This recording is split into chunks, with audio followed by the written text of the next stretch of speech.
नमस्कार मंडळी, मी शिवाजीराव गायकवाड आणि तुम्ही पाहताय आवाज बहुजनांचा न्यूज। आज आहे वटपौर्णिमा।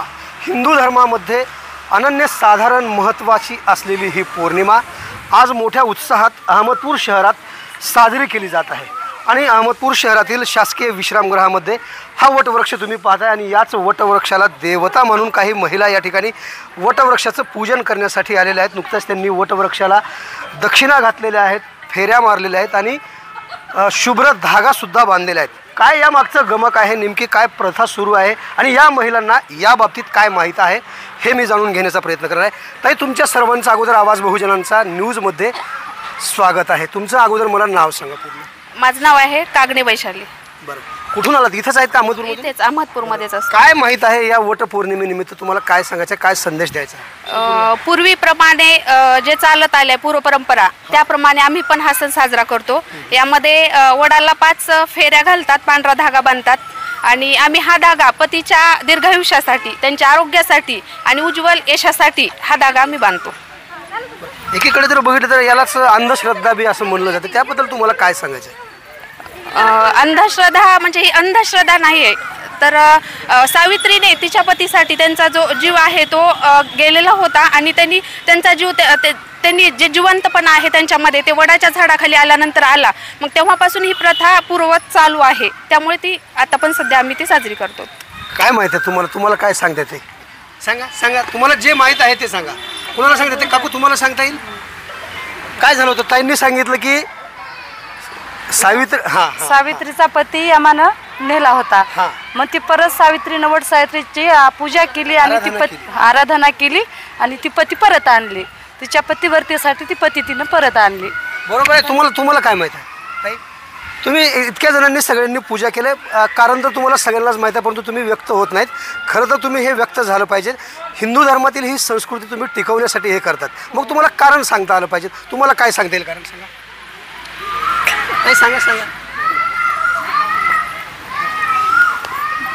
चला, मी पुढच्या ताईकडे येणार आहे।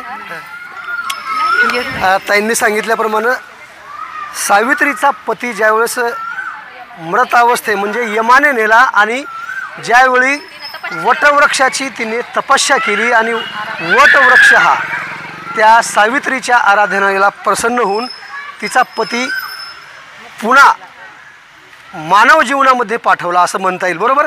हां, तुम्हाला सविस्तर सांगता येईल? कारण की मी तुमच्याकडून वधवून घेण्याचा किंवा तुमच्याकडून ऐकण्याचा आमच्या प्रेक्षकांना दाखवण्याचा माझा प्रयत्न असणार आहे। हां, सांगा, तुम्हाला सविस्तर जसं सांगता येईल ते। आता एवढं नाही।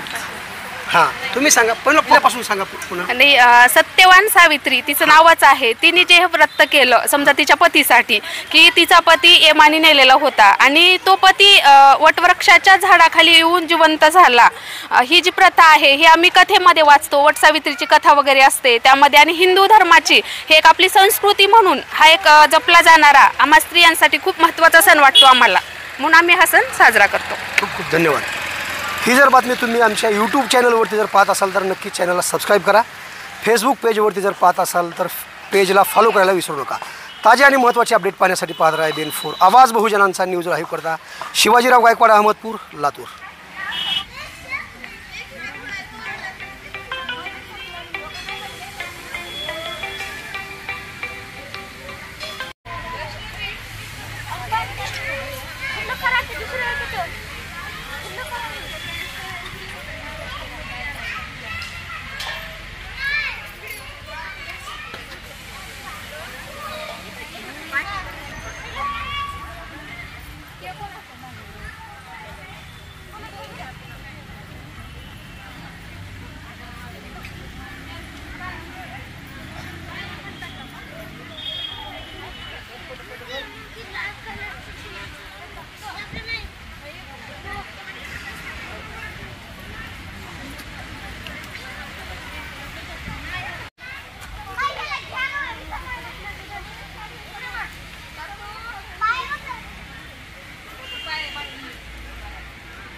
आवाज बहुजनांचा.